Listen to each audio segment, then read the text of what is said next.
Toku Secrets is a podcast run by the Anime Secrets website. Check us out at animesecrets.org for more anime, video game, tokusatsu content. Remember to follow us on Spotify, Apple Podcasts, YouTube, or wherever you listen to podcasts today. Tokusatsu, taking the form of many shows including Super Sentai, Kamen Rider, and Metal Heroes. And today, a group of fans come together to review it for you as Toku Secrets. Guys, and welcome to another episode of the Toku Secrets podcast, presented by animesecrets.org. I'm your host, Nathan Boken Silver, and today we are doing our monthly review of the current Sentai that is airing, Ohsama Sentai King-Ohger. Last time we did a full review and early thoughts on the first episode, so now we are going to be taking a look at episodes 2 through 5. Remember, we are going to be doing this at least once a month for King-Ohger. So before we get started, we got the whole crew on. I'm going to let them introduce themselves. Go ahead, guys. Oh, Pat Chinkin Red here. Hey, Rizwan Gokai Red here. And Anthony Koyu Green. All right. So let's jump right in. We got these 5 episodes, 4 episodes, sorry. Have a lot that happened, so we got a lot to cover. So let's, before we get started, let's briefly do a recap of King-Ohger episode 1, because a lot of stuff happened.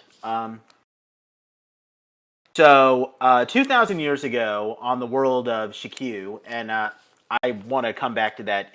We're going to come back to the world of Shikyu in a little bit. It was invaded by aliens called the Bugnarok, and they were defeated by 5 brave warriors who used these shoe gods that can combine with form the guardian King-Ohger, a giant robot, and they defeated the Bugnarok.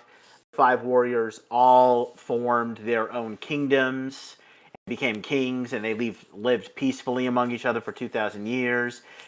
Then, of course, in the present day, there's a prophecy that the Bugnarok is going to return, and we get introduced to the 5 rulers and the 5 kingdoms. So, all of whom, the 5 warriors, as you probably would have guessed, are the King-Ohgers, the Rangers here. So, we have Rackless Hasty, who is the king of the Central Strong Kingdom, Shugodum, and he is, at least supposedly, the Red King-Ohger, Kuwagata-Ohger, Stag Beetle.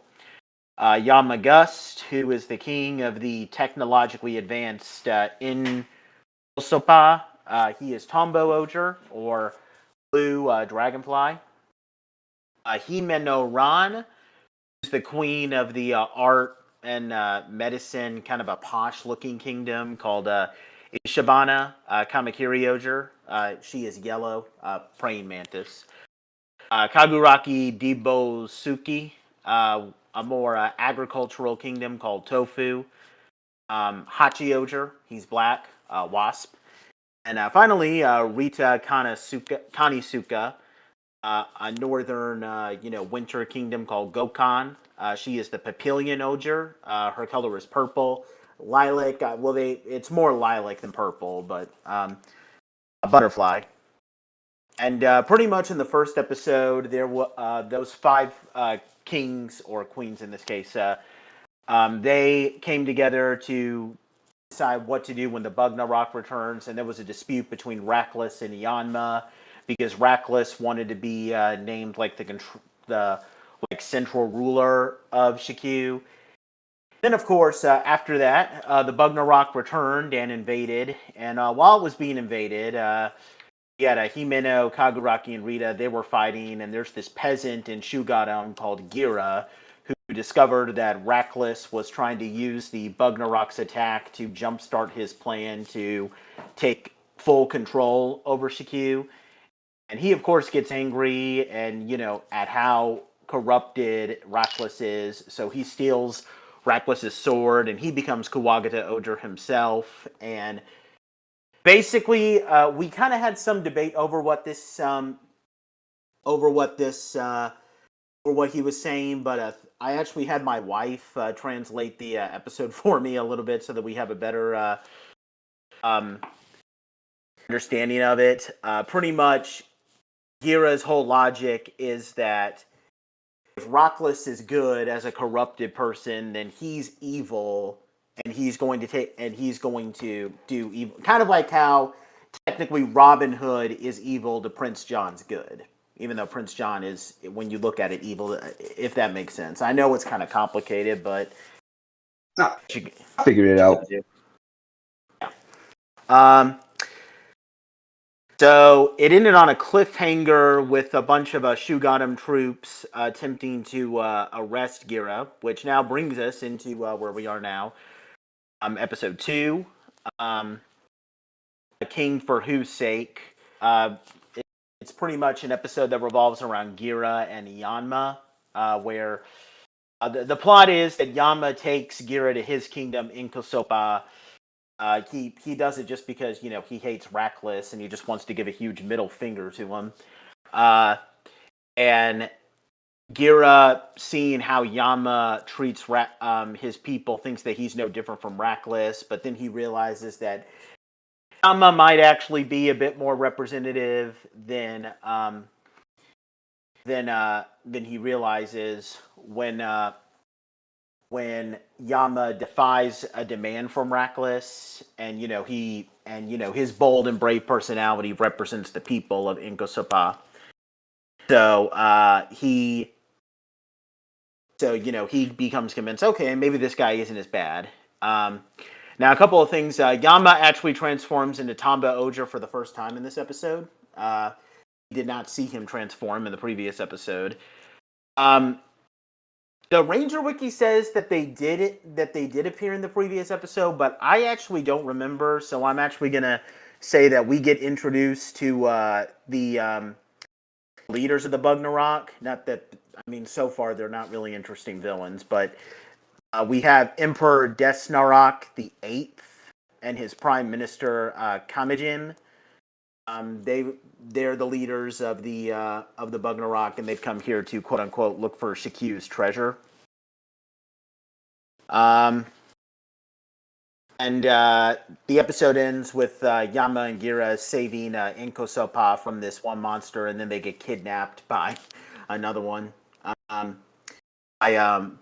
the god Kamakiri, the mech of Kamakiri Oger. So that about wraps up the summary of this episode. Anybody want to give their thoughts on this? Because I've been talking for quite a bit. So anybody want to jump in? Just go ahead. Anybody want to go before me? Because I have. You got it, man. You start off. Why? Because I always start off, and I don't want to start off this time. Okay. At first I kind of thought this episode was a little bit stupid because of Yanma. I didn't particularly like how he presented himself when he first started explaining his kingdom and everything. And when it was announced over the speakers that his kingdom got cut off because he basically hoarded Gira away, and it upset his citizens to the point where they actively started to, I guess, attack him in their way of attacking people. I kind of understood his citizens' point of view, but the part that made me really find this episode stupid was at the very end when he doubled down on his decisions and his people ended up liking him for it. Am I the only one who felt that way? Yeah. Okay, good. So it's not. I kind of felt that way at first, but I feel like there's a reason for it. But you want to go ahead and explain it? Yeah. So my thoughts here are, yeah, Yanma, he really kind of pissed off his people in the beginning, but honestly, his people are very typical kingdom citizens, in my opinion. And what I mean by that is, when things are going great, we love the king. The king's amazing. He can do no wrong. the minute the king screws up and does something that makes them feel discomfort and pain or difficulty, they're like, bring the feather and tars. It's time to, wreck the king and just take him out. So I can see why they had to change their hearts so quickly, because by the end of it, they had proven supremacy over Rockless in that instance. And so they're riding the high of, oh, our king did a great job in the end, even though we didn't like what he did in the beginning. That doesn't matter now because he did great. That So I don't care. That's a stupid reason. I mean, it's a very historically correct reason, though. Yeah, but at the same time, it made me question the IQ of his whole kingdom. I'm not even joking, because when his citizens started screaming in the background, and Gira was like, "You hear that? They're screaming out in anger for you," and then it cut to them crying, like saying, "Yeah, that's my king," and then Gira had this look of like confusion and shock on his face. I had the exact same look on my face. I was insanely confused and at a loss. Like I just found the whole idea hilarious and stupid at the same time. It doesn't help that Yanma is a bit of a turd. I don't like him. I don't like him. I really don't like him. He kind of is, but I feel like there's like some kind of like reason for that, because I've noticed that like the way his kingdom is set up is that he could easily like lose his kingdomship if someone can out hack him. Yeah. I've noticed that it's very like, oh, if you can beat best me in my expertise, I'll let you be king. Yeah. Like, straight up, but nobody can step up to him like that. And no, I think really what it is. Yeah. And I think they kind of respect him for that, because like he's that dude, But I understand what Patrick's talking about. I did not like him at first too, but I kind of see like maybe there's more to why he is the way he is, and I'm gonna like try to give him an open mind when it comes to this character. He even said in the episode something along the lines of, I didn't want to be king, I just wanted the apex. And the apex is the big jewel thing that kind of gives the king odes their powers, I think, or something. I don't fully understand the apex yet. Mhm. But he wanted that, so he worked his hacking skills up to the level of president or king or whatever you want to call him, so that he could get the apex. And while that was his original goal, and his secondary thing was to do with the kingdom, I think overall he didn't do terrible by the kingdom. I mean, yeah, he was kind of inflammatory a little bit, and he wasn't looking for their best interest, but also at the same time, would you support Rockless as king of your own country and what you've seen so far? No. Okay. No. His pride has basically put the kingdom in a rougher situation because they have no support from the central kingdom, and the people of his I don't care for that. Okay, but the central kingdom is also turning tyrannical. They want to, control the king owes their powers and do all this terrible stuff. Rockless is not being honorable at all here. Yeah, but it didn't. If it made it clearer that the rest of the kingdom understood that, I would probably get it. But from their perspective, I don't think they understand like the gravitas of what's going on. But see, that's the same thing as the serfdom from the old medieval kingdom times, where the peasants don't know what the heck is going on with the royalty. All they know is, ooh, pretty people in pretty clothing wearing pretty crowns. And on certain days, the people in the pretty crowns are doing them a favor by feeding them, And on other days, there's a warring army marching down their village and burning everything to the ground. They're like, well, the crown people suck. Yeah. So, I mean, look, I know it's irritating. It's But- probably just because I'm viewing this the same way I view our political figures, and that's incredibly harshly. Mhm. Well, no, So- that's fair. But so I'm looking at it's- this from a medieval period kind of piece. Yeah, and I'm Yes. looking at this through a modern lens, and that's And probably that's not your problem. Yeah, it is my problem, but It's that's your just how I'm going to do this. That's your problem. I mean, I'm just saying, man, this is your problem to figure out and deal with. I thought it was well done. I thought this episode was really good. I thought so too. Yeah.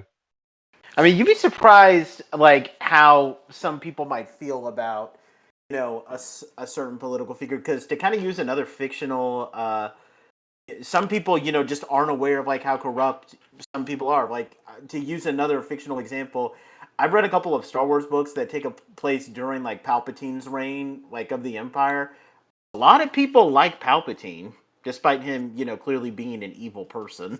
So Right. And in that case, they honestly thought that Palpatine as the Emperor was doing right by the galaxy. They didn't know that Palpatine was a Sith Lord and he was evil and probably should never even rose to power or anything. I mean, of course not. Yeah, so, because I mean, like it's the same idea there. yeah, because I like mean- we as we're the ones seeing all this. Because like if we could tell them like, hey, this is what's going on, we would, but we can't. 'Cause Yeah. we're just people watching a TV show. Because Right, they just try to and, twist it around. Like in the movie. book that I read, like people, and I'm sorry to use the Star Wars example again, but like people publicly look at Palpatine as if like, oh, you know, he ended the war when those evil Jedi couldn't end the wars, and he realized that the Jedi were going to betray him, so he killed those evil Jedi and brought peace to the galaxy. Like, long live Palpatine. Yep. Yeah, Yeah. Major but, propaganda. That's classic Yeah, 101. but from our perspective as the viewer, Palpatine was like Hitler. Mm-hmm. Yeah. So, no, I definitely think... I don't know if I like Yanma 100% yet. I think I want to see more of him, right? Like, I mean, Same. That's yeah, how I I feel. mean, I'm harsh on him right now because I'm not a fan of these Sentai characters that are just clearly trying to act up the super tough guy act. Like, because yeah. he's definitely hiding some parts of his personality and everything. But Oh, yeah, I mean, absolutely. But I think the part that really gets to me is his insults. Yeah. Why is he Yeah, calling 'cause everybody? the subtitle. Yeah, why is Tanuki, he yeah, why is he calling people goat scrotum all the time? I don't get it. I don't know either. I don't know. I was kind of curious about that too. It's like, you call me I that would- to my face, you're losing your jaw, pal. I would love to see Nathan's wife translate that for us more accurately. Just so we know if these are accurate in terms of what insults he's Because slinging if around. this guy is really insulting us with mid 2000s Xbox Live insults, I'm never gonna like him. I'm sorry. But if it's a bad translation, you might like him. Yeah, if we can get a more accurate translation as to what he's saying, I could probably ease on him a little bit. But Yeah. who are the subs that we got? Were those Steven Nihon? Yeah. Okay, well they're usually pretty. Wait. They're usually pretty good with The ones, translation. the ones I seen, I didn't get TV Nihon. Remember, I didn't get a chance to see the other episodes on Plex yet. So Yeah. So, are they the same thing? not from my perspective. I may have mean, to go back and rewatch. What them. was the insult he threw around to you on your sub? It was Tanuki. It was Tanuki. Tanuki. That's not Yeah. even remotely close to what the No, because in Really? the subs I saw, he was saying raccoon something. He was Raccoon insulting the brain. Yeah, raccoon Raccoon brain. brain. There you go. Okay. That's still a Wait, aren't Tanuki Yeah, Tanuki considered and raccoon are the same raccoons? thing. yeah. Okay. But I do want to take a second here. I know there's been a lot of dislike of Yanma and the people of his kingdom and all that. But I want to take a step back and just say, dude, I am super appreciating the amount of work these guys put into making the world and Yeah. designing it and I was gonna bring that making it up. come to life. I Yeah. mean, this world is amazing. It's It looks definitely perfect. I would live. it's definitely what's the word I'm looking for? A step outside of the normal boundaries of Sentai, which is kind of set in the modern times that it's being filmed in. They went all in on making this like its own world with its own aesthetics and everything. And it's a gamble. That's the word I was looking for. It's a bit of a gamble. well, and also the thing I really like about it is that you can tell they put the budget in the right places here to bring out such an amazing looking world. And it's not just this world. It's all the worlds we're going to talk about today because we see all the different King-Ohger's worlds one episode at a time. Sorry, spoiler, but you know. Yeah, that's something I was kind of afraid that like a good chunk of the action was going to take place in Shu Gotham, so I'm glad that they're traveling between worlds. Oh yeah, it's fantastic. It's better to do that earlier in the season so we can get a good familiarity with everything. Yeah, and now. so I think having one episode per character in their kingdom, like we're getting in these episodes, is really powerful. Because I don't want to say too much right now, but by the end of it, you get a really good idea the flavor of what we're dealing with here. Oh yeah. And I think the other thing I like is, especially with Yanma, we're seeing different types of styles of ruling, right? Like, obviously Reckless is kind of evil, and then Yanma's kind of more hands off and aloof, I guess. I don't know if that's the right way to put it, honestly. I mean, that is a good way to describe it, given how his throne is basically a fold-up chair on a fold-up table with like a bunch of cheap computers sitting on top of it. He didn't really have like Okay. Well, he is giving president vibes. So. Yeah. I will also say, with all that, as a person who studied cybersecurity for his master's thesis, I loved the way they resolved their conflicts in this kingdom. Yeah, that was awesome. Don't go punching out a dude because he, looked at you the wrong way. Pull out your laptop that you carry with you 24/7 and hack Hacker that. man. It's like Yu-Gi-Oh! Dueling, but with computers instead of duel monsters. And every now and then when I see people doing hacking in anime or TV shows in general, I sometimes get annoyed because it's just them tapping on a keyboard with like no sense or purpose, like just while typing. Yeah, while typing, yeah. But in this case, it kind of worked because this wasn't a modern era. It's its own world, so I have an easier time accepting. Okay, they're randomly pounding on the keyboard with no purpose, but maybe that means something to them because their world is way different than our world. Yeah, that is one advantage of them not having super advanced. Yeah, it's one of the advantages of this not taking place in modern day Tokyo like every other Sentai has. Thank God we're not in Tokyo. Yeah. This aesthetic and season concept would not work in the modern world. You know what I want? I want a Toku from Japan set in New York. That'd be cool. They haven't tried something like that. Because Power Rangers adapted Sentai, but it's all California. I want to see New York. New York would be New York City would be an incredible backdrop for a Sentai season, actually. Especially with a Statue of Liberty with the dragon sword coming out of the water. Mm-hmm. Oh yeah. I think that'd be pretty badass. Or maybe Chicago. Mm-hmm. Wink, wink. Hey, Anthony, screw you. We're not going there right now. We're not going there. Don't play with my feels. For the rest of y'all that don't know what the I heck know. we're talking about. I had to make sure you got. I make sure you knew. I make sure that you caught the reference when I said it. I Oh was no, like, I yeah, got the reference immediately. So for those of y'all that yeah. don't know, there's a very unsettling thing that happens in Chicago in the Power Rangers audio drama that we're going to be reviewing later this year. Oh, okay, that's cool. Yeah, so I'm not going to say anything more than that because it's a Why? massive spoiler. But Why is it always It's Chicago? massive. Yeah. it's not always Chicago. It's always New York. But this time it's Chicago and not California. Well, okay, a little bit California, but you know what? We'll get there when we get there. Yeah, we'll get there. We'll get there. We'll get there. Yeah. The only other thing I want to say, were you going to say something else, Riz? I was going to say I'm done talking about this episode. I'm ready to give it a score.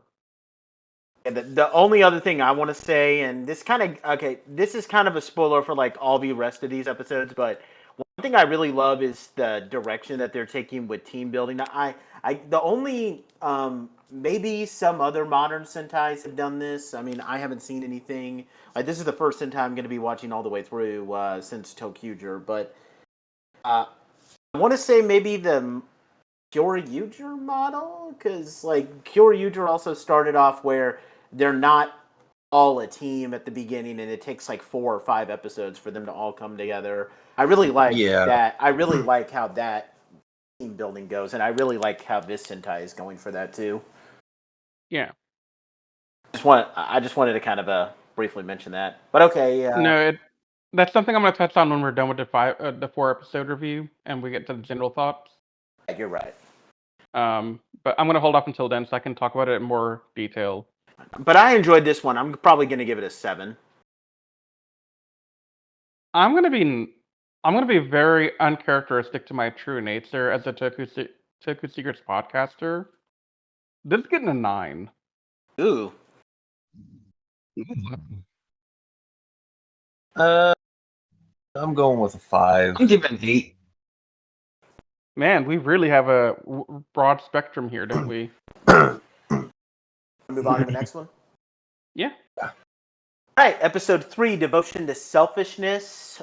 This is basically our introduction to Himeno, the yellow King-Ohger, Kamakuri Ohger. Like I said, that's a praying mantis. Before I bring up anything else, though, before we talk about the plot, there is something brief here. We actually get the King-Ohger theme song. It debuts in this episode for some reason. I get why they didn't do it in the first episode. Not really sure why they didn't do it in the previous episode. But here, and the big thing is that the opening narration reveals that Shikyu is actually a separate planet from Earth, very far away. So this does not take place on Earth. Really? So apparently... I don't know if that means that this Sentai is in its own universe or something like that, but yeah, this is not on Earth, so this is completely separate. No, I interpreted that opening to say they're on a different planet in a faraway universe away from Earth, but in all technicality, you could have the Gokaizers or the Kyoryugers interact with this world. Don't give them any ideas. They probably will have the Gokaizers show up. Hey, I would love that. You know why I would love that? I'll tell you why. They would clash incredibly with these guys. As much as I kind of like Gira, like he's not a bad character to me so far. He's mildly annoying. I would pay a lot of money to see Marvelous slap him around a bit. They would either be best friends or hate each other's guts, and there's nothing. No, in between. they would hate each other's guts. There would be no best friends here because Marvelous would never become friends with him immediately. Yeah. Like maybe over time, Marvelous would tolerate him, but he wouldn't outright become friends with him immediately because Gira has guy vibes, and Marvelous took a while to get used to a guy on the team. Yeah, that's true. But no, I would love to see Gokai visit these guys. I don't want Kyoranger to ever come anywhere near them because Kyoranger is too confusing for me. Well, There's so many people. what I know, Q Ranger takes place in its own universe, though, so I don't think it's possible. No, it doesn't. It does. Does it? It does? Yeah. Yeah. Oh. Yeah, Q Ranger is like an RPM or What? a Dino Charge situation. Oh. You want to know how I know this? Because Because you watched the entire there was season and I actually, huh? didn't? Because you watched the season and I didn't? No. There was like a special that happened during Q Ranger where like they meet Gavin and they meet another Sentai Ranger, but I forgot. I can't. I won't say too much because I want to spoil it for you. But yeah, that's pretty much what happened. Mm-hmm. Yeah, I remember when that came out, they did say that the Q Rangers had to dimension hop or something. So Yeah, Interesting. that was what it was. yeah, I remember when that came out because people were it was like a big deal that they finally admitted that there was a Sentai in another universe. Yeah, that's what explains that why when the villains of that Sentai attacks and pretty much conquer almost every part of the universe, where were the other Sentai Rangers and where was the Yokaijers and all them? So that's why. But what do we think of the theme song here? It's catchy. Like I couldn't get it out of my head the first time I heard it. It's all right. Yeah, it's. I didn't expect it to be the way it. I mean, I don't think it's. It didn't sound like a Sentai theme. I don't think it's the worst theme. Okay, to be honest, the more I think about it, I think the worst Super Sentai theme is going to be the one for the Sentai that we're about to review, Geo Ranger. Oh, I'm not a fan of that one, but yeah, it's not a good song. yeah, it's pretty meh to me. I don't hate it, but I don't love it either. yeah, but this theme song is okay. I probably put it it's a mid tier theme for me. It's just oddly jarring. I love this theme. It's kind of jarring though. Like it's a good song, but it doesn't really feel like it fits the vibe of the show. Yeah. It doesn't feel like a Sentai. It doesn't feel like a Sentai opening. It feels like like an anime opening, really. Yeah. Yeah. Anyway, moving on to the episode. So Gira and Yanma, since from the previous episode they were captured by the god Kamakiri, they get brought to the Ishibana Kingdom, and they meet Himeno, who demands that Yanma give her the Kawagata God. And most of the episode is all about them thinking that Himeno comes off as this very selfish person because there's like a scene where she and her people are like walking through the field, and she says like, "Oh, this field is so beautiful, except for that one really ugly shack. Could you like destroy that shack for me, please? Even though there's people living in there." And then, her assistant has to like walk up and be all like, "Hey guys, so the queen doesn't like your house, so we're gonna have to destroy it. So could you like move or something?" And it works. So that's pretty much most of the episode. One thing I forgot to mention is that, and this is kind of annoying, is that these last two episodes have introduced auxiliary mechs. Already, we're getting auxiliary mechs, even though we're like 3 episodes in this thing. The previous one, we got like a pill bug roly-poly mech that becomes like a ball and chain mace, and in this one we get a snail that turns into a Gatling gun. Show off the toys. That was cool. Show off all the toys. It's merchandising. Yeah, that's the one thing about these episodes that I'm kind of less than intrigued by is the number of Zords we have. And it's kind of a letdown because King-Ohger as a mecha and the way they've had him fight has actually been really sick. But man, they are just jamming these mechs down our throats at light speed. It's ridiculous.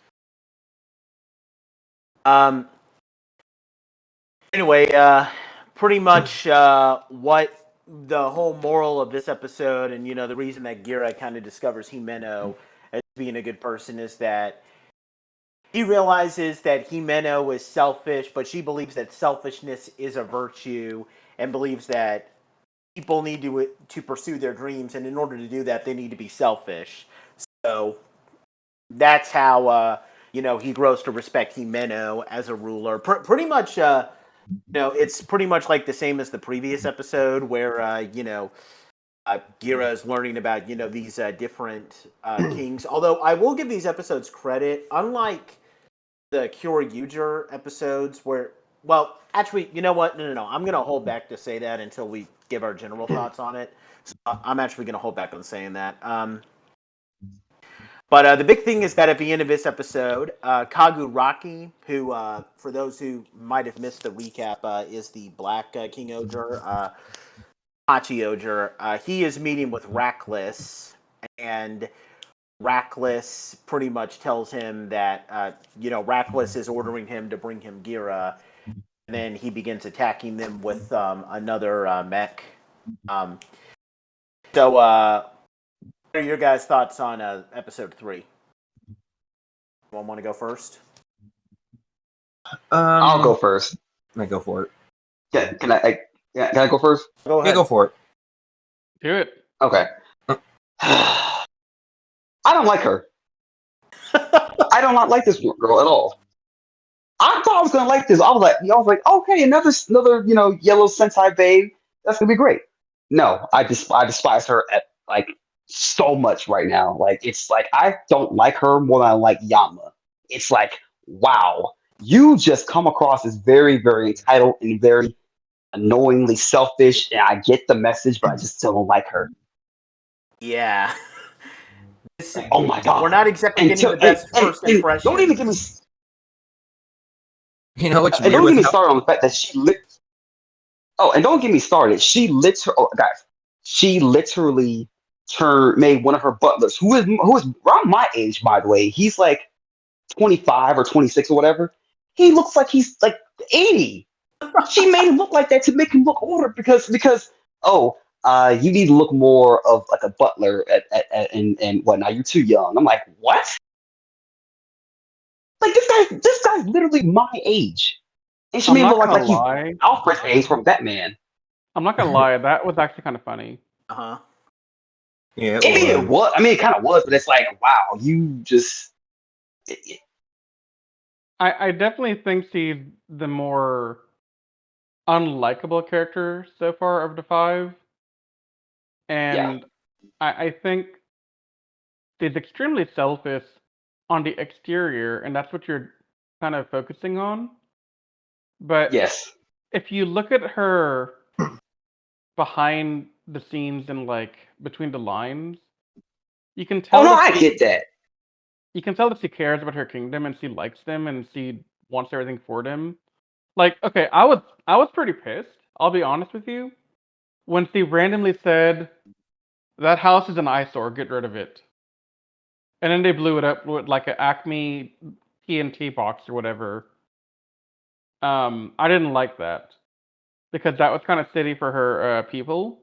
But then you find out at the end of the episode that family was actually moved to a better house in a better area because Yeah, I was aware of that. she wants all her people to have the good life. So No, I caught all that. It was just I still think about her. That's just a line. For Patrick not to not like Yama, I don't like her. Himeno. I think that's our like contrast. It's kind of funny with me being the pessimist for the first 2 episodes. I actually really, really like this one. And her, to be honest, I like. I'm just going to say this right now. She's probably my favorite of the 5. Really? Yeah. I wouldn't call her. Yeah. I wouldn't call her my favorite, but I definitely my see favorite. why you like her because I liked her a lot too. At the end of the episode, the reason why I like her so much is because I think out of all 4 of the extra rangers that he meets, she's given the most valid and best explained reason why she's a good leader for her kingdom. They actually showed her doing good stuff for her people that actually made sense for people to want to like her.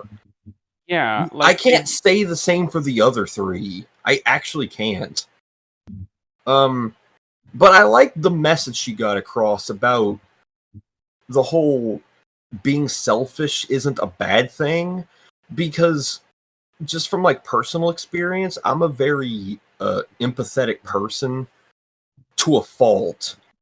Where I have this really bad habit of putting more effort into helping other people than myself, and it's gotten me into a lot of trouble. And I've had to learn the hard way that sometimes being selfish isn't a terrible thing, because if you need it to help your own cause, then do it. So I really related to the message she was giving across, and she kind of won me over immediately because of that. Yeah, whenever I first started watching the episode, I had a split feeling of, okay, she's either gonna be extremely annoying, or she's gonna be one of the better characters in the season. Yeah. And by the end of it, I kind of fall on the latter. Because, like you said, she actually cares about the people. Um, she kind of made it seem like she didn't care about a girl that couldn't walk anymore, but she proved that she did by actually healing her during the episode and letting And her then walk and and giving then her something. yeah, and then gave her really good motivation Yeah. to like The way I interpret that part was, I thought that she did heal her, but the girl still couldn't walk because I think something like mentally was holding her back. I think how So it's it all was mental. yeah, like I think it was ironically going back to that episode of Gridman, it was a matter of the kid not having the confidence to do it. Yeah. And Oh, That was see, yeah, exactly I'm it. back. yeah, same kind of idea. Yeah, And seeing her I thought so, because I was leader, and seeing her leader jump in to like get her dress dirty, something that she was like holding on as like a prize to save her and everything. Like it was like, okay, there's your motivation to give it a try. You never know. So Yeah. I No, I definitely enjoyed this episode.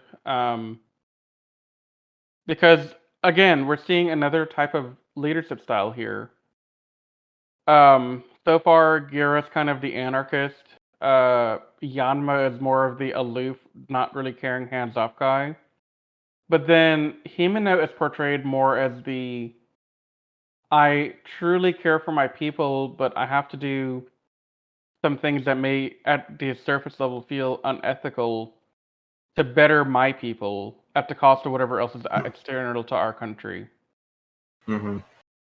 And I think that's pretty awesome that we're seeing different leader styles. It's not all the same. Oh, well, here's a king who sits on a throne and they get fat because they eat all day. yeah. So I like it. I think this is a good move for them to have Mhm. this kind of thing coming up. Probably gonna give this one a 7. I personally really enjoyed it, but nothing special. But I still thought it was really good. I'm giving it a 7. This is the one I'm giving a 9. Okay. Yeah, I'm giving this a 9 as well. Yeah.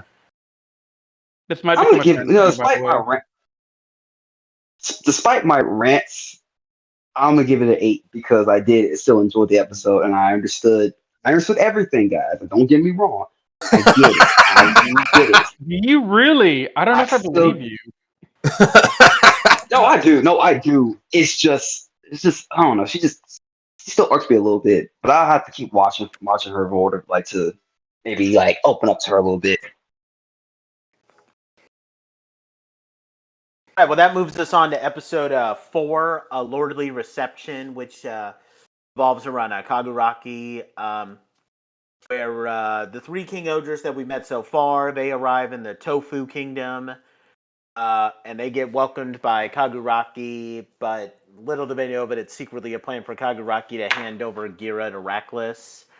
Kaguraki actually uses one of the, they call it the Great Shugoshin. It's called the God Kabuto. It's like a stag beetle based mech, which I don't. They try to. They imply that it's like on the same level of power as like the God Wagata, but that's actually kind of annoying because it ultimately is just another auxiliary mech that just becomes a huge gun for King-Ohger to use. So I don't really understand that. It's kind of annoying, but anyway, he uses he wants to hand over Gira because he wants to because Rockless, he wants to keep his people safe from Rackless. And at the end, when Gira kind of says that he respects Kaguraki for helping his people, he Kaguraki at first appears to be all happy handy dandy with Gira after they defeat the monster.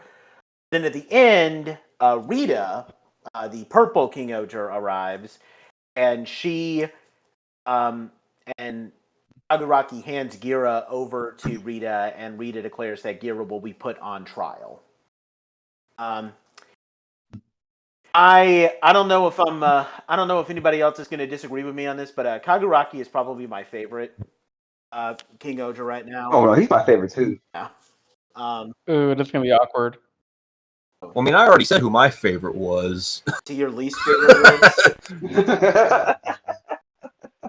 I don't like him. Oh. I don't either. What? I don't like him. What? I love his He- hearty personality, and he's a much He's- fairer leader. He's Okay, spineless. That's all true. He's spineless. Exactly. Thank you, Riz. He gets it. He's a What's coward. violence? He knows that Gira is the right side of the conflict, but he's too cowardly to stand up to Rackless and say, "No, screw you. I'm siding with Gira here." Mm-hmm. And I don't know. Overall, like, He does that for the sake of his people. Not many political leaders are going to. Y'all, and freaking Patrick was getting on Yama's case about doing the exact opposite. No, I was getting on to his people's case for how they reacted to it. I actually respected Jan Magash for having the gall to stand up to that fool. yeah. It's his people that I didn't understand. No, Patrick never had a problem with Yanma. He had a Okay, problem yeah. with people. But in this case, Okay. You're like, Okay, I don't so- like Jan Magash, but I respect him for standing up to the guy. and like, I respect this guy for handing over Gira to protect his people because he is the man of the people, I think. But he is still spineless to me. Yeah. I don't know. Yeah, I don't agree with The that. I don't agree with that. So The question I was going to ask at the beginning of this episode review was, what purpose does Kaguraki provide as a member of the King-Ohger team? Because he just are you talking about feels like that of fighting the, wise or just like no, of the three we've seen prior to him, to me, he feels the most underdeveloped. Yeah, he just seems like big, jolly goofball, and doesn't seem like there's Because- anything more deep to him than that. There isn't, and that's what I didn't like. Is because we had a really deep story with Himeno, and I thought Yanma's story of how he acted in his kingdom, that gave him some like personality, that gave him some vice, and that gave him some kind of conflict that he has to resolve throughout the season. But aside from Kaguraki being kind of spineless in that episode, I don't see a lot from him yet, and I want more. Because when I was first reading, I think I even said it in the podcast we did on this, like the character bios, I thought I was gonna like him the most. But I'm hoping as the series progresses, I will like him the most, or I like him a lot more than I do right now. But as it stands, he's probably one of the weaker links in the team in terms of wow? story development. I mean, okay, if I'm gonna be honest, okay, maybe I spoke the more I'm thinking about it, like I'm actually kind of thinking about more of the previous episode, the next episode. Maybe Kaguraki isn't my number one favorite because I'm starting to think that maybe Rita might actually take that part, but I would still put Kaguraki at number 2. He's still my favorite. He's still my favorite. I just like how I just think that he's more of a down to earth kind of just man of the people, and I just appreciate that from him. And I can get what you're saying that he comes off as a little spineless, but I don't know. I mean, I kind of disagree. I mean, first of all, I really like the more goofball type of characters, and I don't think that he's really annoying or anything. Oh no, he's not annoying whatsoever. No. I never said he's annoying. I just said that as far as his character development went, there's a lot more I desire from him. I mean, Riz, can't you look on the bright side? At least he's not John. I was going to save that comment for the end of the podcast. Thank you very much. We were all waiting for it, and someone had to set him off. We only got one more episode left, and he still hasn't taken his obligatory jab at Geki Ranger. Because Nathan's getting concerned. Because now I've decided after the last podcast, I'm going to save my jab at John for the end. If there's nothing in the episodes itself that make me want to yell at John again. Okay. And I'm trying to enjoy myself with King-Ohger, god dang it. Because I like King-Ohger a lot. You can't tell from my 9s across the board. Yeah. Oh boy. So set him off, Nathan. Look, John. Okay, look, Kaguraki is an infinitely more developed character right now than John was in 49 episodes? Dang. I'm just saying. You see what you did, I just told you that Kaguraki is the least developed of the King-Ohgers. But you see what you did? Yeah, I see what I did. See what you did? But he's the most developed between him and John. There's no competition here. I'm sorry. I can hear how red Riz's face is right now. Yeah. I was gonna wait. Okay. I wanted to enjoy King-Ohger, and then Nathan had to sully the good name of King-Ohger with that crap. Oh, man. I just cannot stand. Immediately regret. Oh boy. And the more I think about Geki Ranger, it's been 2.5 months since we watched it. My hatred only gets worse over time. Oh man. I wasn't ready for any of that. I don't think anybody was ready for that. You know what? I wasn't ready for that because I was going to go there. But Nathan had to push the button. What do we want to give? You just couldn't just wait for that end, did you? What do we want to give 4? What do we want to give episode 4 out of 10? I'm going to give this an 8. I'm giving it an 8 too. I really like this one. I'm gonna give it an 8 as well. 4. Oh, okay. Damn. Wow. This was the weakest. This was easily the weakest of this batch of episodes. Easily. I mean, it is the weakest of the 5. I'll give you that. But it's still enjoyable to me. Wait, actually, we never actually talked about the world's Himeno's kingdom. And they didn't explore it enough. Yeah. Yeah, they did. Himeno's world? Yeah, we did. Oh, you're talking about hers? Yeah. I thought we were still on this guy. Quite a bit. No. I thought we were still on this guy. Yeah. Sorry, I'm still learning names. Okay, Patrick. Here's all you need to know. Just, I mean, so far I think Yama's world is the best. Here's all you need to know about names, Patrick. The only name that stuck is John. Okay. Round 2. Round 2? This is more like round 50 at this point. But going back to speaking of worlds, this guy, what was his name again? Kaguraki. His world was so underexplored. Yeah, it is.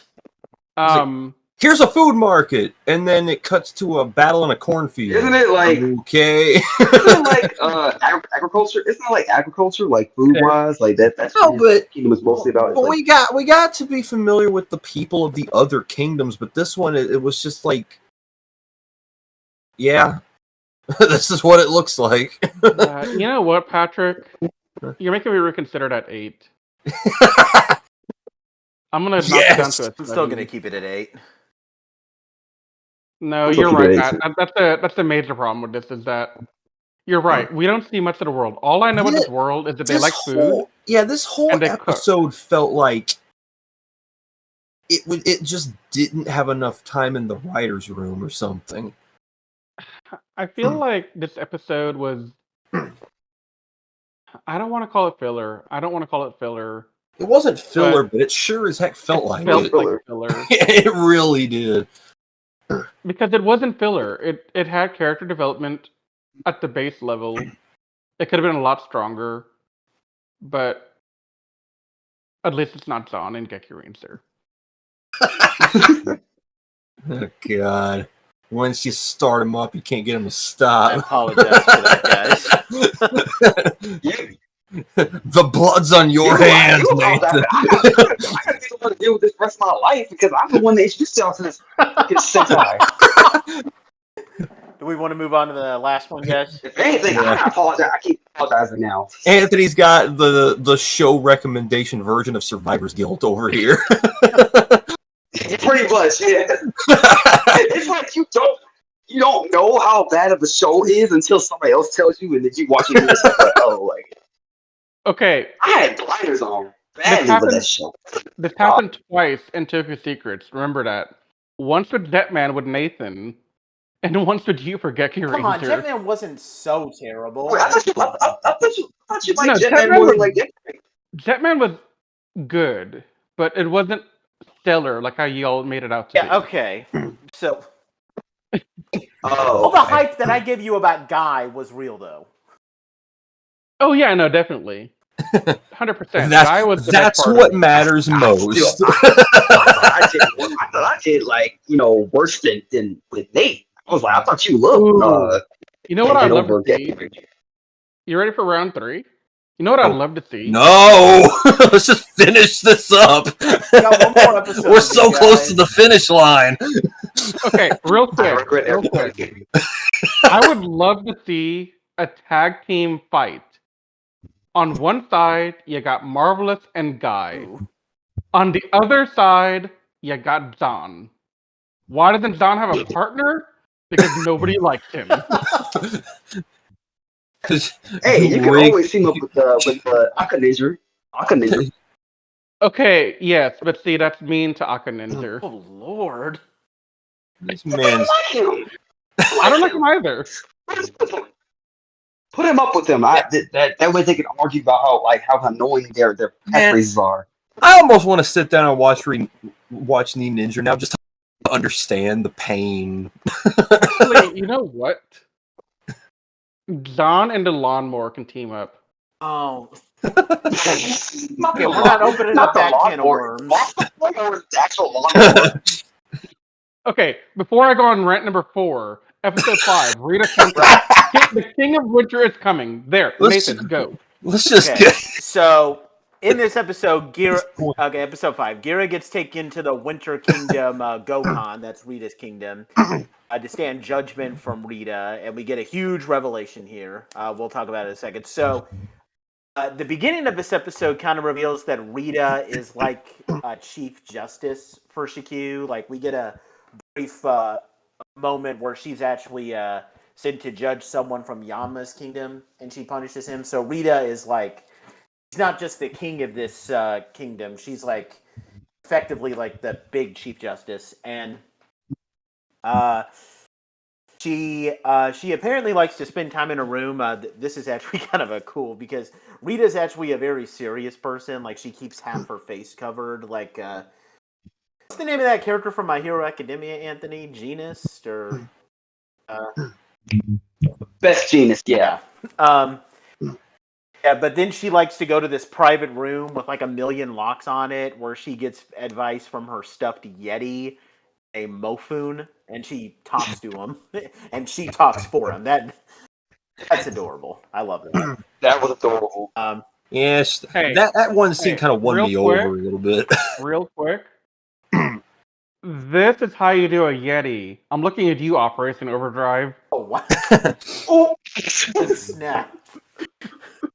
Oh, great. Now we're dragging that into this. But anyway, so Rita is under a lot of pressure to, find Gira innocent. Rackless is trying to pressure her into doing it. But then during the trial, where everyone is attending, so, we're talking about all the King-Ohgers and Rackless, and their Rita rules that Gira is innocent.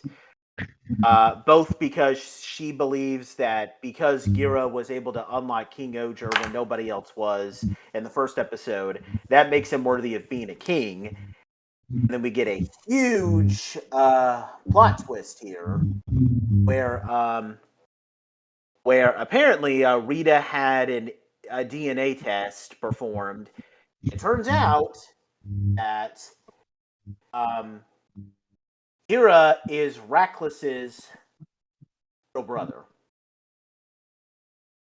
dun dun dun. And now that twist is kind of weird because we are shown them meeting in a flashback, and I don't know. Gira looks like he would have been young enough to remember Rackless being. He would have been old enough to remember it. Here's what my theory is in. I think Reckless had his memory wiped. Oh, that's possible. Yeah. No, he admitted to knowing that this is his brother. Really? How come we never knew that before? He said that in the episode, didn't he? Maybe he did. I didn't wait, get what? that. I did. Maybe I misunderstood something. I didn't get it. Who, Rackless knew? Yeah. Yeah, he... No. I said Reckless might have took Gira's memory away. Oh yeah, no. Gara has no memory whatsoever. Right. Yeah. Yeah, Gara- wait. That's what I was saying. Okay, now I thought you were talking about Rackless having no memory. Like, no, Rackless knows what he did. Oh, I was talking about Gira. No. Gara has no idea. Gara's just an innocent little boy. But Gira looks like, That's what I was saying. I'm saying Reckless was probably the one that he was like, okay, I'm gonna go ahead and erase his memory and send him off to the Four Kingdoms so I can finally have the kingdom for myself. That's what I was saying. My thing is that in the flashback, when we see Rackless and Gira together, Gira looks like he's probably maybe 5 years old or something like that. So he looks like there's no way that he couldn't remember Rackless being his brother. So there has to be something I don't know, maybe That's why I said it's a memory wipe. He's a memory wipe thing. I'm willing to bet that maybe Probably. their father wanted to make Gira the king instead of Rackless, and then Rackless was all like, "No, I want to be king," and then he screwed with his brother's memory or something. That just sounds like something he'd do.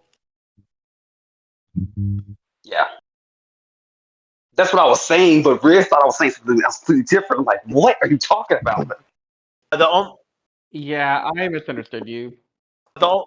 Yeah, you did. For that plot twist, the rest of the episode plays out the way that you would have expected. Well, first of all, the King-Ohgers all transform together for the first time. No, they don't.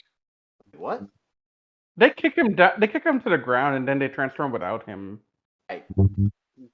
Without Rackless?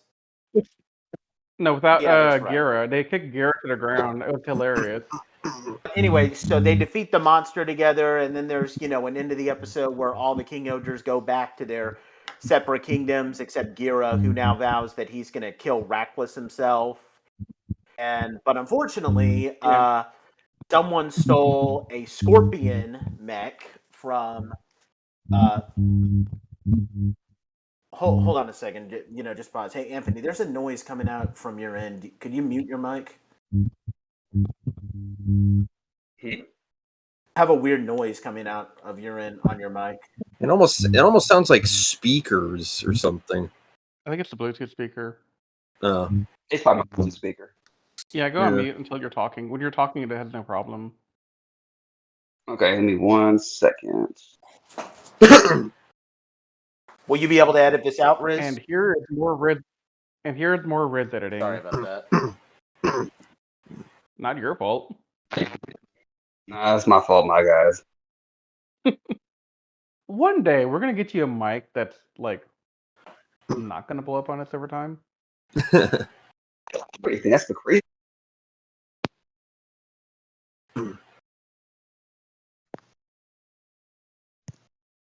Okay, you good, Anthony? Can you hear me now? Yeah. It must have been like the echo. I mean, not echoey, but like maybe it was like the I don't know. Maybe like the kickback was finally kicking in finally. Mm-hmm. Because it was going good for a while. I had my headphones literally the entire time we were having the doing the review, so I'm not sure what happened. Okay, well, anyway, we can. I pretty much Where is wrapped that? up reviewing the plot. Yep. So, what do we? To be honest, looking back at like some of the things with this episode, I might actually kind of retake what I said about Kaguraki. I actually really like Rita. I love her. Like, I think. Well, first of all, I think she's a real badass, and but I like her side of like coming off as this cold and like serious personality. But her scene where she's talking with Mofun or however you pronounce his name, that's adorable. She's a great character. Yeah. I think she's gonna Yeah. be my favorite in the long run. She's my second favorite, actually. Yeah, There's a same couple here. things about Rita I love a lot that we haven't talked about. So you can kind of see Rita in the background of most of the other episodes leading up to this, doing the investigation. Yep. And I like how they integrated her throughout without her interacting with the team as a whole until here. And I do like that she's not just a judge, she's also extremely intelligent Mm-hmm. to put all this together because no way you could easily make the jump of, okay, Gira got the King-Ohger red powers to work, therefore he must be some kind of royalty. So let's do a blood test. But wait, which blood should I run against him? Oh, let me try running the blood of this guy. And then collaborating with the other kings is pretty badass here. Like, he had to get Himona to run the blood test, and then, yeah, I just thought it was really well done. Oh, and also, they got Yanma to verify that, yeah, only royalty can unlock it. Yep. So they really pulled on everyone's strengths to help out here. I have to admit, though, I didn't really see maybe some people thought that the twist of Gira turning out to be Raklis's brother was just kind of a given. I honestly didn't think that they would go that route. Like, I honestly didn't see that twist coming. Well, I mean, I made a big fuss about that when we were talking about the first episode. I was like, it's either he's royalty in some fashion, not sure how, or that sword was not very secure. Yeah. Maybe like being Raklis's brother was probably not what I was thinking they were going to do. My biggest problem with this whole ordeal is the timing of it. I thought this was going to be like a near endgame revelation, not episode 5 revelation. Yeah. But I think they're going to set this up to provide a better conflict between Gira and Raklis that goes beyond the I am the King-Ohger Red because I have the sword and you don't. Screw you. Yeah. And Raklis been like, I'm the true king. You're just an imposter. But now they've given the stakes a bit more meaning because now they have, well, okay, they're both the heir to the kingdom. So either one of them can unlock it, technically. Gira unlocked it. It's his now. It just leaves me questioning how they're going to go about handling this now. Well, I think you're right. It's moving quick. But I get a feeling at a certain point, like maybe in the next couple episodes, we're going to start slowing down with the high, intense movement of plot. And things are going to build and get more intense. And I just think the story is going to start getting even more developed and enriched, I think. Well, they still haven't I mean, they're probably going to have to do something because, like, slowing down on this whole storyline between these two, because the Ragnarok have barely been explained or explored. Yeah. And if they're supposed to be the main antagonist, they've had almost no role in the story through 5 episodes. They've only appeared in 1 episode, I think. Yeah, but it's just kind of weird how the main villains have had like almost no, because we haven't even talked about them up to this point. Because that tells you how talk about. Exactly, and that's just right weird to me. Well, okay, the main protagonists haven't been talked about because we're exploring the side antagonists right now of Reckless, and also I meant to say antagonist in the first instance as well, but I worded it wrong.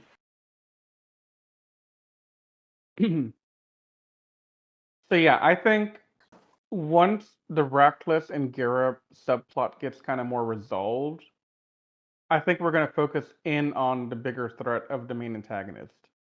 Yeah, but that's kind of my concern about them kind of dropping the plot twist this early is it's either they're going to drag the aftermath of this out to an excruciatingly long degree to where it runs thin, or it's going to end a little bit too early in the season and kind of lose its impact. So I was hoping that this twist would be introduced at least around the halfway mark or something, to kind of be like the mid-season oh crap moment, you know? Mm-hmm. So I don't know. It kind of leaves me concerned about maybe pacing going forward. Yeah. But I don't know. We'll see. What do we want to give this episode out of 10? I would probably say an 8 for me anyway. I really like Rita as a character. I'm giving it a 9. I'm going to give this one a 9. I'm going to give this a 9.5 for that reason. I'm giving it a straight 10. Well, okay then. Wow. I mean, it's not my favorite episode of the batch, but it probably is the best episode of the batch. Yeah. So, to kind of move into the review segment thing, that I briefly hinted that I wanted to say this, but now I think is a better time. So, like I said earlier, and I don't know what to call it. I just want to call it the Kyoryuger model because it's literally the only other Sentai that I know that kind of went that route with building the team. I really like how these 5 episodes have, built them with all coming together, but this actually does it, I think, a little bit better than Kyoryuger, and the reason why is because with the episodes of Kyoryuger, with them bringing the team together, every episode they had to find a way to connect Daigo, King, Kyoryu Red, to the other Kyoryuger's plot.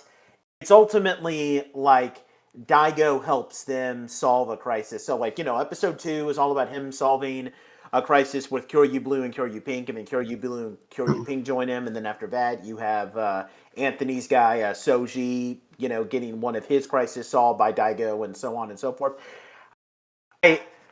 Obviously, Gira is meant to be the main character, but I think his role in these episodes is somewhat subdued. I do feel like these episodes are definitively about, I do feel like these episodes do a great job of establishing the personalities of the other King-Ohgers without pushing Gira down our throats too much, if you know what I mean. Yeah, he's almost treated like a point of view character where he's not familiar with these surroundings like we are, so he's kind of learning about the world along with us. Yeah.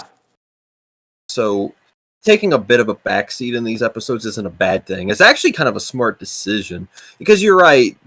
The King kind of having the forefront and all that stuff, that was just Kyoryuger's problem in general. Daigo Sentai King Ring. But probably... Yeah, exactly. Yeah, no, this is a way better Sentai than Kyoryuger so far.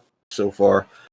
Probably my favorite running gag, seeing how we're talking about Gira right now, is his desperate pleas to get sent back home, and it never works. That was one of my favorite. That was my favorite like running theme through these episodes.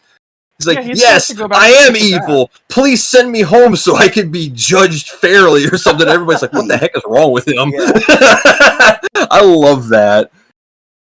He's like like when when you- in a good way though. When He's you in the want to end, get he's like, I arrested, just but wanted to no go. one I was supposed believes to you. stay there, I'm sorry.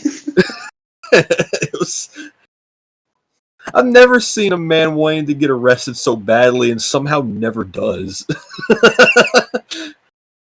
I mean, it's like that SpongeBob episode where they try to where they want to get in jail to get Mrs. Puff out of jail, and they try to rob the bank, and they just botch that. Put him in the Money! He's facing the wrong direction with a sock on his head.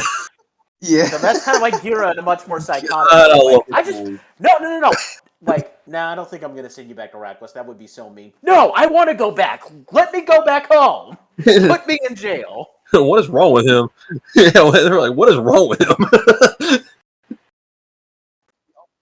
And can we also just talk about the fact that I just love the fact that Rita slapped the mess out of like Reckless, but like try to make it out seem that like it was like, oh, you had a mosquito on you. I'm just trying to save your life. Yeah, and then like got a blood sample off of him. Well, she's slick. Yeah. Mm-hmm. She's Yep. real Yeah. slick. Got more of a spine than Kaguraki, I guess. Maybe that's why I'll ultimately call her my favorite, because she has the guts to actually walk up and slap him in the face. So. Hmm. I honestly still don't like view like Takaraki. I keep getting trying to get his name, Yeah. but like I still don't see him as cowardly though. But that's just me though. Because not everybody's gonna have the same mindset of like, oh, let me go ahead and stand up to the king, or let me stand up to this. Like maybe some people just want to do things differently to get the same result. I mean, don't know. think about it more. I can kind of see the argument that Kaguraki leans more towards the pacifist type of leader, which is the type of leader we haven't seen yet in the Five Kings. Yeah, fair enough. Yeah. I can see that argument being made, and I think that retracts some of my harsher sentiments towards him. I still wish he, didn't want to bend over to Rockless, but I get it. He didn't want to fight.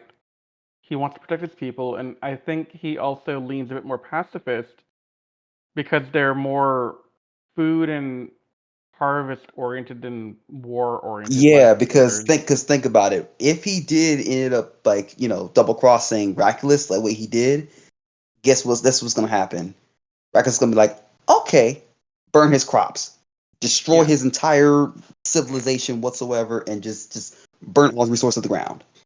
And then he'll feel so broken, and he's like, I can't believe I did that.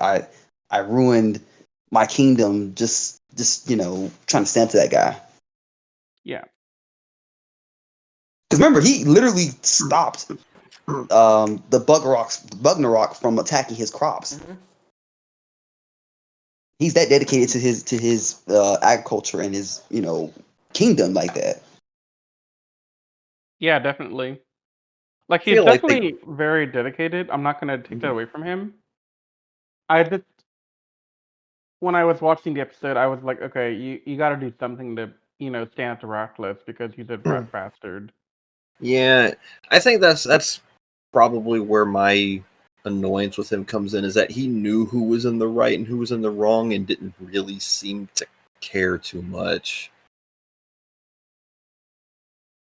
Hopefully, maybe down the line he will maybe he'll like change for the better, and maybe he will stand up to the guy. I hope so. I But think I he felt will that over at that time. time it just wasn't the right time to do it. I think now that the King-Ohgers are unified, I think we're gonna see that more. Exactly. Mhm. Yeah. Especially now that Rackless is probably going to hit full-on desperation mode here next, now that he knows that he's Oh, lost yeah. control of the situation. Yeah. definitely. Normally, I would have us talk about the villains, but as Patrick said, there's literally nothing to talk about. I don't- this is a We had villains. Yeah, I know. You know, I read something on one of the groups I'm in. It's just like a Tokusatsu Facebook group, and they had a really interesting theory. But until it actually comes to fruition, I'm still gonna be like, the villains are kind of meh.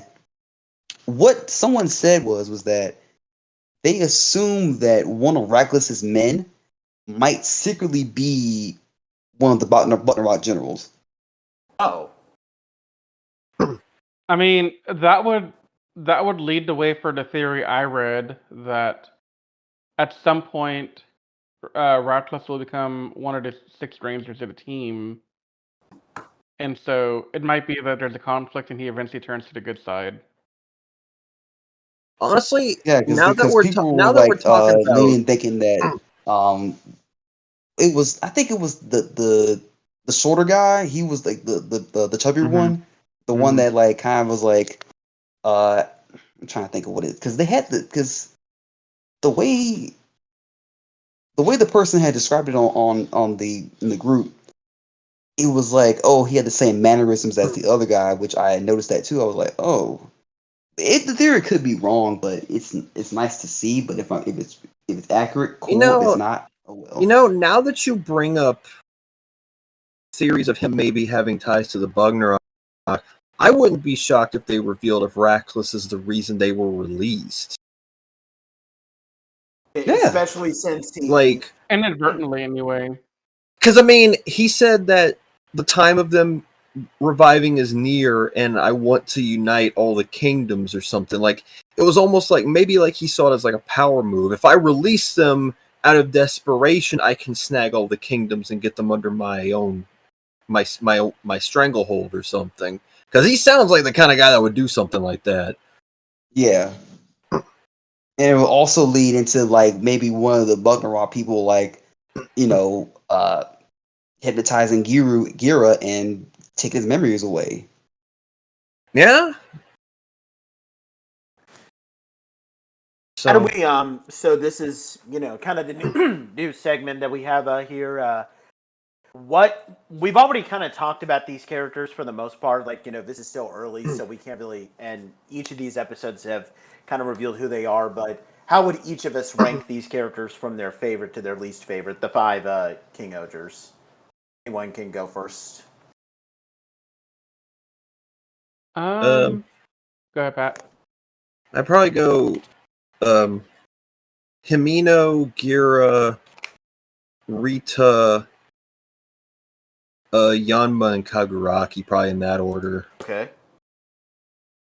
I'd probably go Rita, Gara, Himeno, Yanma, Kaguraki. Because I still want Kaguraki development, dang it. Yeah. I'm gonna go with Kaguraki, Rita, Gira. I'm blanking on his name. Yanma and Himeno. Yeah, that makes sense for you. I would probably. I don't really hate any of these characters. I mean, I'm not. Probably Rita. Rita for first, definitely. I was gonna put Kaguraki as my second, but I'm kind of starting to see the flaws with him after what Riz and Patrick said. So I'm actually gonna have him be behind Gira. So Rita, Gira, Kaguraki.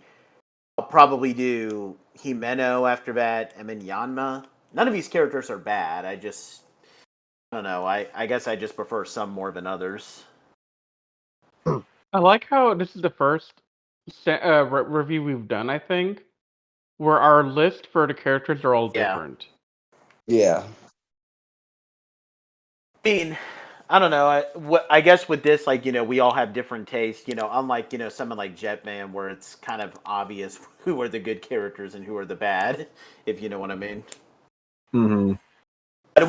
Do we have anything else we want to say, or anybody want to give their? Or the very obvious Gekko Ranger are all bad, except for like 2 characters. Do we want to give everybody want to give their overall thoughts of where the series is going? Like anything else you guys want to say? I'm really enjoying this a lot more than I was expecting. So I walked into King-Ohger with higher than average expectations because I wanted the medieval royalty thing to work. But then my expectations were kind of blown out the water because this is better than I was hoping for, in my opinion. Like it has some of the best cinematography and visual effects of any other Sentai I've seen. The characters, for the most part, are all really likable, very interesting. And there's a lot of diversity in them, and they don't really. I mean, they kind of follow a little bit of the typical Sentai Ranger tropes, but they don't all fully follow any one trope. Like, there's always a twist with them, right? Like, so I'm really liking that about this a lot, and I'm really looking forward to seeing how this goes in the future because there's a lot of things still up in the air for me. All right. I'm Also, probably Kick Ranger sucks. there it was. I'm probably I've probably come off as the most harsh of everybody here about this season up to this so far, and the things it does well, it does really well, but the things it doesn't do well kind of annoy me. I'm kind of 50-50 on this season so far, to be honest. It's one of those things where there's just something about the show up to this point that's bothering me, and I can't quite put my finger on what it is yet. But I'm hoping it wins me over more as we go along. But it's kind of a janky start. Do you feel your opinion's gotten better since episode 1, or do you think it's gotten worse since episode 1? I don't think it's changed. Okay. I'm like, it's perfectly average so far. Anthony? I'm loving the story so far. I'm not really sure where the story's heading to in the future, but like I'm just on for the ride. Yeah, I'm enjoying it so far. I haven't seen any of the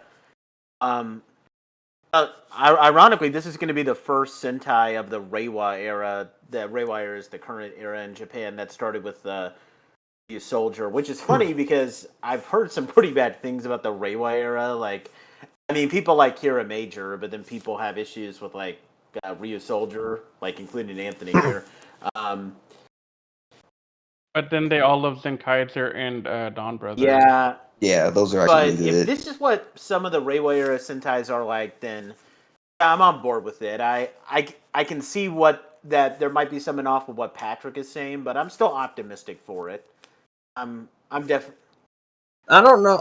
I'm hoping it's not the thing that's bothering me. Isn't that it's such a departure from what we're used to? Because the last Sentai I watched from start to finish, as it was airing, was Kyoryuger, and that was a little bit more traditional Sentai. This has a lot of risks and like firsts and unorthodox approaches to the show, and I hope that's not what's bothering me. Anything else anybody wants to say? No, I'm good, and I'm very excited for where we go from here on our journey as podcasters. All right. Because the next time we get together, we're talking about Mighty Morphin once and always. I was going to say that. So yeah, guys. Well, first of all, we thank you guys for joining us. And yeah, the King-Ohger's here, and we're all. I mean, most of us seem to be pretty optimistic, so we're definitely looking forward to moving forward with that. We'll be revisiting King-Ohger again next month in May. With that being said, we are about to take a huge step. We're going to be reviewing a lot of Mighty Morphin content. We are going to be doing the Once and Always, the anniversary special. We're really looking forward to that. Oh yeah. And after that, we're going to be doing season 1 of Mighty Morphin to lead up to us reviewing Kyoryu Sentai G-Ranger, Patrick's favorite Sentai. Never gonna stop saying don't that, lie. are you? They don't lie. I mean, look, you and I will have a rant off at some point on who's worse, Deer Ranger or Geki Ranger. Let's wait until we're done with Zoo Ranger before we do that. That's what I'm Right. saying. When we're done with that, we're going to have an episode just doing a rant off. You need to experience Zoo Ranger's final 40 episodes of complete filler. We look forward to visiting. Nothing mattered. But when we meet up again, guys, we hope you guys will join us because we are looking forward. We are finally going to get to see a lot of our favorite original Mighty Morphin Power Rangers back together. And we're all looking forward to that, and we hope you guys will join us for that. That being said, we thank you guys so much for taking the time to listen to this podcast. We love each and every one of you who take the time to listen to us, whether you listen to us on YouTube or Spotify or iTunes. We love you all, and we thank you guys so much. If you're watching this on YouTube, you can feel free to leave comments down below. We will take your comments into consideration, and we'll have segments where we'll read the comments because we take your commentary into account. With that said, we are Toku Secrets. We will see you guys next time when we do review the highly anticipated Once and Always. But until that time, guys, we will see you later. You guys stay safe. We love you. See you later.